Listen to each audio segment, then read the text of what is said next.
Lee Anderson, who from the questioning was suggesting I was going around Parliament saying I was a good shot and I was going to shoot Zia Yusuf, which is maybe why the police decided it was right to take my guns away. So it's 9:30 p.m. on a quiet Friday night, and 3 police cars filled with armed officers careering up to a Gloucestershire farmhouse. So urgent are they on this mission, they break through the gate to get inside. Now, surely, given our cops are unable to respond to even violent burglaries and muggings these days, they're trying to stop a serious crime at the home of Great Yarmouth MP Rupert Lowe. Well, if only. Because look at these pictures, never before seen, from inside the raid, where they seize the weapons of this 67-year-old man. They actually put them in that wheelbarrow. A 67-year-old man, by the way, with a blemish-free criminal record. He had offered to arrange a reasonable time to do this weapons seizure with cooperation, and so this raid was all so unnecessary. 2 hours later, with the violation complete, the cops, all of them, armed, drive off into the night at 11:15 p.m.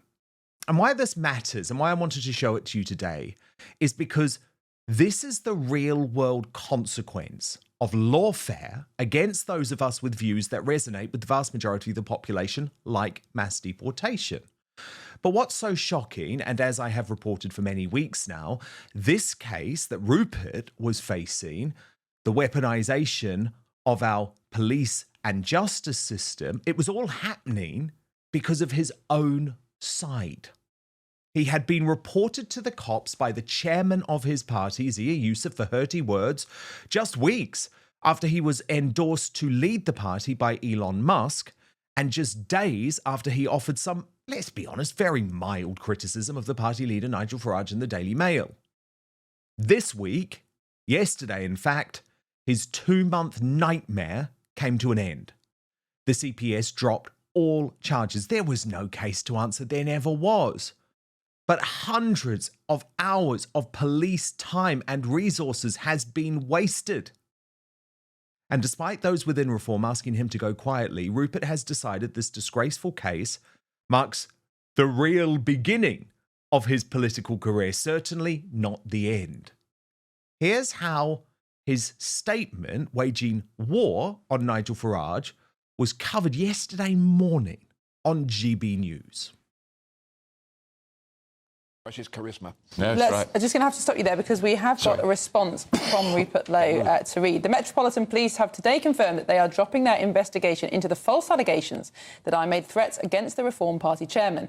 This was not normal political infighting. It was a sinister attempt to weaponise the criminal justice system against me, putting not just my political future but my liberty at risk. All because I dared to raise constructive criticisms of Nigel Farage, stood firm on deporting illegal migrants and pushed for reform to be run democratically, not as a vehicle to stroke one man's ego. Wow. How did Reform respond? With a brutal smear campaign for the sin of asking legitimate questions about the party's direction, policies and leadership. I was vilified and targeted. I'm ashamed to have shared a parliamentary platform with them, ashamed to have trusted them, ashamed to have called them friends, and it goes on. Farage is no leader. He's a coward and a viper. I feel deeply embarrassed. I ever thought he was the man to lead. Good viper. Gracious me. Other opinions are available. That is quite a response. I mean, that's civil war inside Britain's newest political party, isn't it? Utter civil war. That will make headlines, be huge stories in the newspaper tomorrow. Unbelievable, Stephen. Did you take off in America? Actually used the word viper. Yeah. Well, I think the key thing what's happening here is this is now, it's got legs, unlike vipers. This is going to run and run. We're going to see this in the courts. So all 4 of the people inside that studio at GB News, when the news came in, understood that this was a major story of consequence. But something very peculiar happened after that. GB News stopped covering the story immediately after that in all of its shows.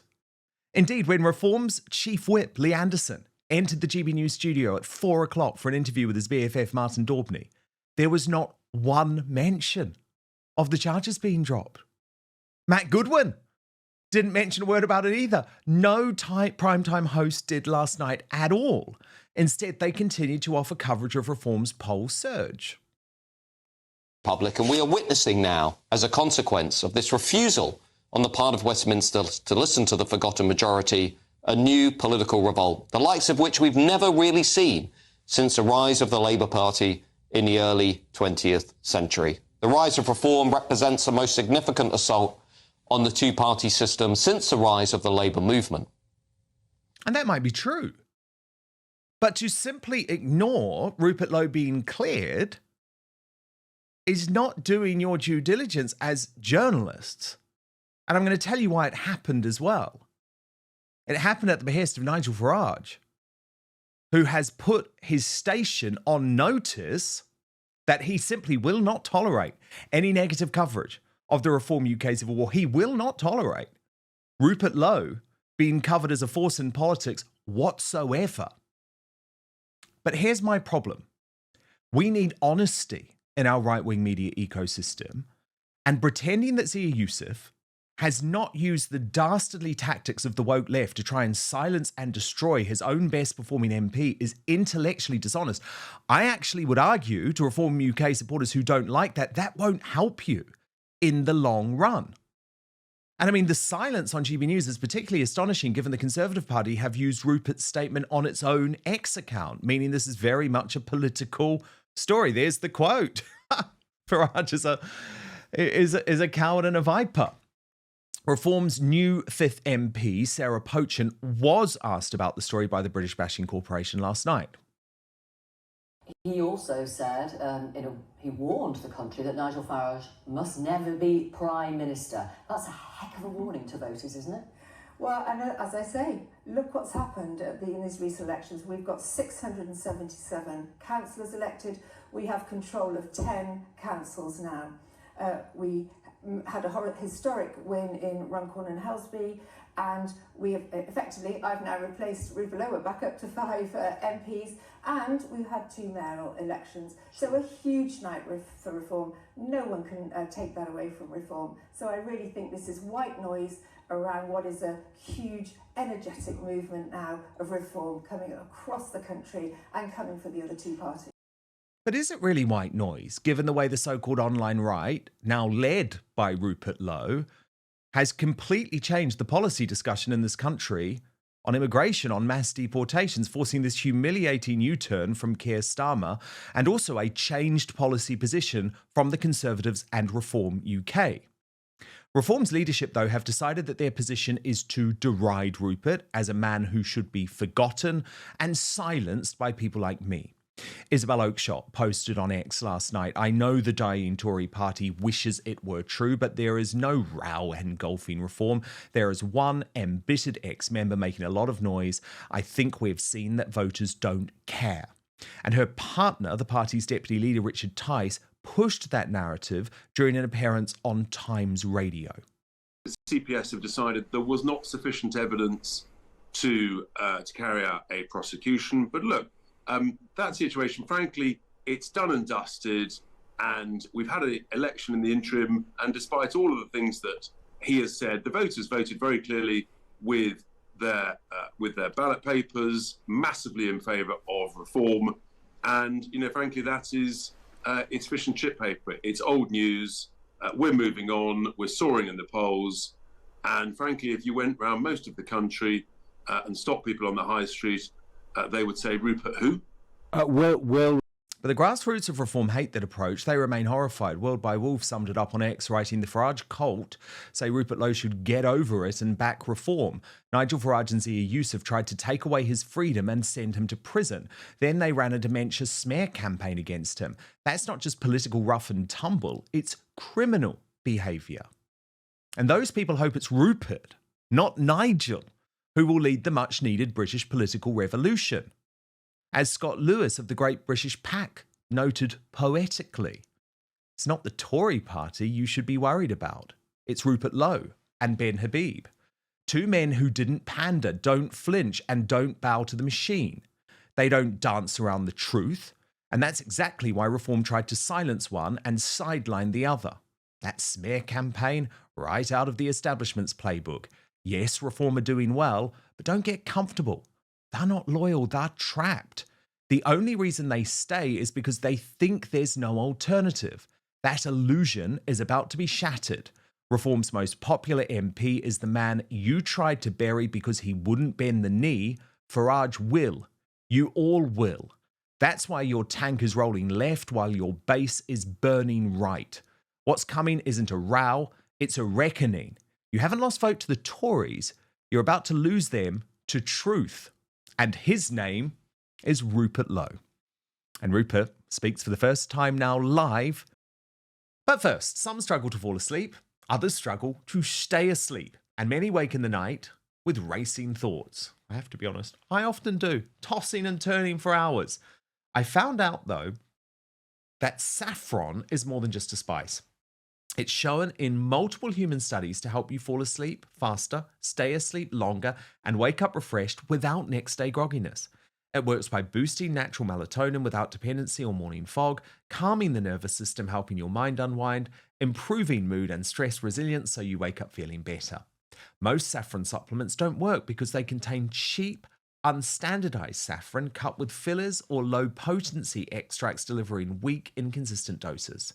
This led me to Evening Being by Verso, a melatonin-free drink mix perfected over 3 years with a clinically studied trademark saffron, standardized and concentrated to only the active ingredients, proven to enhance sleep, mood, and relaxation. It's the most researched bioavailable saffron extract available. It's paired with other clinically studied patented ingredients to promote relaxation and deep, uninterrupted sleep. After taking Evening Bean, I fall asleep faster and stay asleep all night. So just click on the link in the show description or head on over to evening.ver.so/outspoken and use the coupon code outspoken at checkout to save 15% on your first order. Try Evening Bean tonight and wake up feeling refreshed tomorrow. That's evening.ver.so/outspoken. Use the coupon code outspoken at checkout to save 15%. But now, back to the show. So, Rupert, wow, a lot to pick up on there. But first, can you just tell me what was going on during that police raid at your home? It seems astonishing that they sent 3 cop cars, broke down the fence, a whole load of armed officers.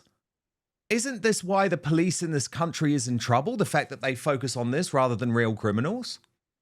Well, let me first of all say, Dan, that was a hell of an introduction. So thank you for that. I enjoyed that very much. They didn't break the fence down. My gates, they managed to get the gate number from Fergal O'Brien's grooms who were coming in, but they hadn't called me and they hadn't warned me. So I did point out to them that technically they were trespassing. They said they tried to call me, but there was no missed call. Now, it did follow, as you quite rightly say, it followed a call I had with the Gloucestershire police the day before, where I agreed I would voluntarily use my best endeavours to find a suitable licence. So I had agreed the day before with Gloucestershire police I would voluntarily find a home for my guns with a suitable licence holder who needed to have a firearms certificate and a shotgun certificate and the correct storage facilities. I did agree that the day before. That was minted by my secretary who took a note of the call. As you quite rightly say, the 3 vehicles, 4 armed police with 2 guns apiece, body armour, cameras, the whole lot pitched up unannounced after I'd been in the Royal Box at Cheltenham on the Friday. At 9:30, the dogs went bonkers, and there they were. They got, as I say, through the gates by getting one of the girls from Fergal O'Brien's stables to open the gates. And they were there till, actually, you said 11:15, it was actually 11:45, something like 20 to 12. I think the CCTV footage shows that. And they collected all of my guns and they collected my ammunition.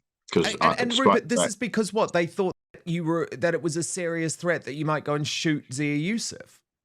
Well, on the Thursday, the police, and look, as you quite rightly say, I've got an unblemished record. I've had guns all my life. I do shoot, and it's one of my hobbies. So I literally have an unblemished 67-year record, and suddenly they thought it was necessary to send 4 armed police, having agreed a course of action with them the day before. I said to them, I'm not only a pensioner, I'm 67, I've got a clean record, and I'm an MP. Did you really need to turn up mob-handed? Haven't you got better things to do? If you'd called me up, I'd have willingly handed the guns over to you the following morning. But he said, nothing to do with me, Gov, and as usual in Britain, Dan, it's not necessarily the people on the front line that are bad news. I think often they're frustrated by the orders they're given from their seniors. It's usually the head of the beast that's rotten. And I suspect that in this case, it was from the Met that the escalation came. I think we all know who's in charge of the Metropolitan Police Force. And ultimately, I think it was, in my view, a knee-jerk reaction. I like to think we live in a country where you're innocent until you're proven guilty. And this was all on the basis of 2, well, I don't even know how many, but I was told in the interview with the police, I'd never had an interview with the police before, on the following Monday at Hammersmith Police Station, that they wouldn't show us the statements that have been made, so I'm still not entirely clear what I was accused of. Well, they said multiple people made statements, so presumably that means more than you and Yusuf. I was aware of two, made aware of 2 at the interview. Who were they from? One from Lee Anderson, who from the questioning was suggesting I was going around Parliament saying I was a good shot and I was going to shoot Zia Yusuf, which is maybe why the police decided it was right to take my guns away. And from the questioning, I think I was accused by Zia Yusuf of standing over him and threatening him. Now, we did have a robust conversation. The WhatsApp chain which followed wouldn't have supported and didn't support what he said. I don't know what other witness statements they got, but they must have got some supportive statements, because I think clearly there wasn't any evidence. And I can tell you, it didn't worry me, because I know I didn't do anything that justified the approach that was taken. And I think can I just be anybody with any common sense, Dan, could see that this was a bungled attempt at political assassination. Yes. And if you combine it with the vile accusation that I had early onset dementia, which I think you were quite clear was a message that was being spread. And you also commingle that with this accusation of bullying within the office, which is also piffle. You can see a sort of smear campaign which they hoped would gather momentum. But I have to tell you, the majority of people in Parliament, I think, thought it was laughable. And actually, they've all been extremely supportive and very kind. And that kindness and belief in me has been borne out in the result which came through yesterday at 11 o'clock, when I was offshore Great Yarmouth looking at RWE's offshore wind farm.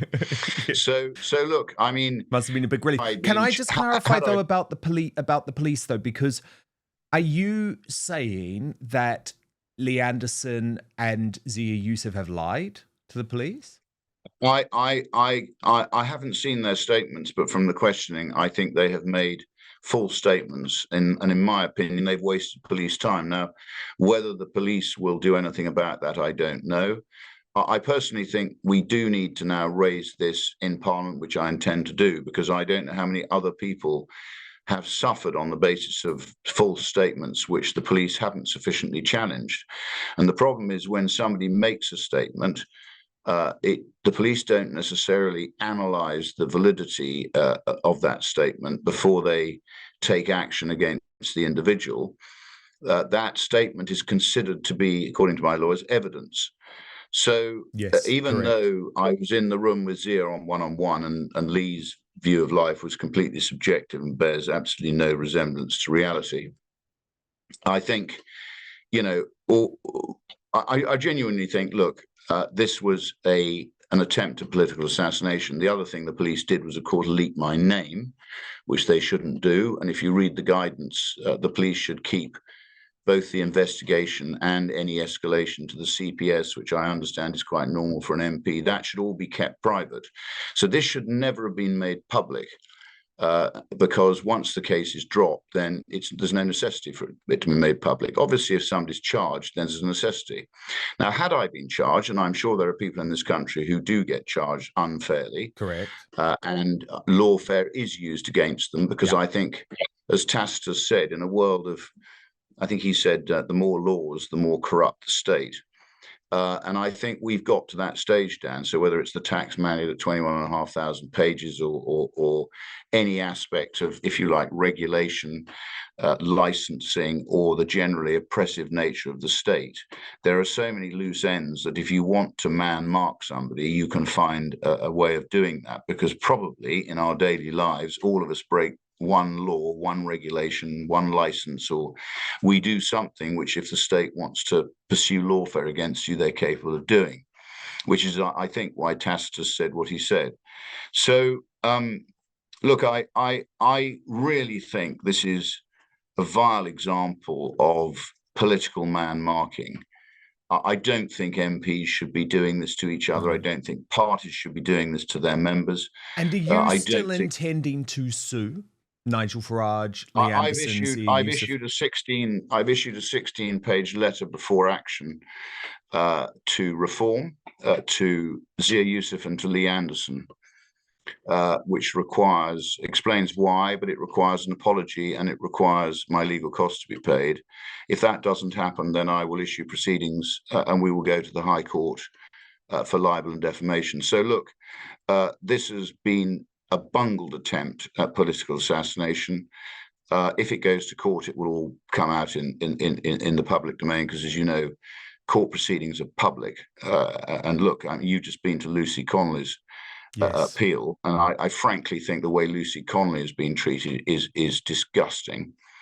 And I think, you know, in a country where we're supposed to be able to express ourselves and say whatever we want, even if it upsets a few people, which I think is absolutely essential in a functioning democracy, why would you send somebody like Lucy Connolly to prison when we have illegal migrants entering the country and living here illegally, against whom we take no action?